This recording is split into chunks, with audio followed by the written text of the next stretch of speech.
We're at Stouffer's of Kissel Hill's Christmas shop in Dover on Carlisle Road today with Cathy, who is going to give us some examples, some ideas on how to decorate this little tree over here, which is called a Norfolk Island pine.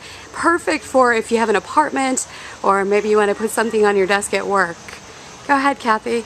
You know, Norfolks are really a versatile plant. Not only you can use it as a house plant, but they make great little Christmas trees if you don't want to go to the trouble of having a cut tree or having a permanent tree.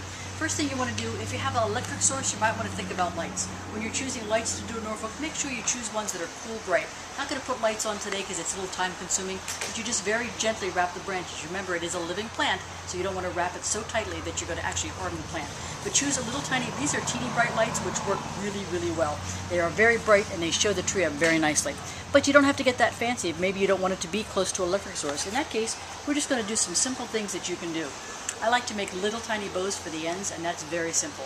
Take some thin ribbon. Simply make a small bow, tie it just like this, and I like to have ones that have just slight tails on it.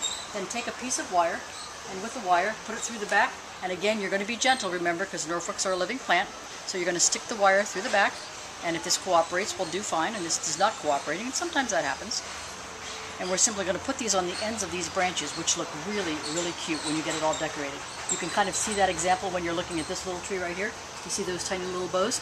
If you don't like the looks of the little bows, you can also use teeny ornaments. The fun things about decorating Norfolks, you have all kinds of choices with ornaments that you can use. Those little ornaments go very fast, very cute. You can decorate just like that. You can decorate this tree in probably under 15 minutes if you have the correct ornaments. Or maybe you like to use little tiny stars, which are also very, very cute. Nice and sparkly.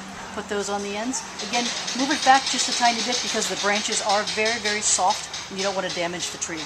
Now, as for garland, there's a couple different things you can do. I chose this one because it kind of shows up with the red bows.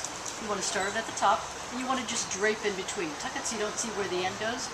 You just want to drape it over the branches and around so it has that nice draping effect. Again, you're not hurting the branches because you're being very, very gentle.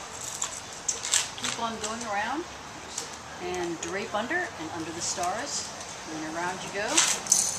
And it just gives it that very, very festive look. That looks very cute. So we'll get the garland on. Last but not least, you might want to think about a little tree topper, and there's a couple choices you can do there. You have to be tricky when you're talking tree toppers in Norfolks because sometimes they are not very cooperative. This little tree topper is actually made for small plants, and if you have a straight top on your Norfolk, you can actually top it with a little tiny gold star. Isn't that cute? It's adorable. And voila, you have a tree. There's all kinds of things you can choose to put on it. Mini ornaments today are wonderful choices. Candy canes, little peppermints. You can choose anything you want to put on it, but you can have a little miniature Christmas tree in no time at all.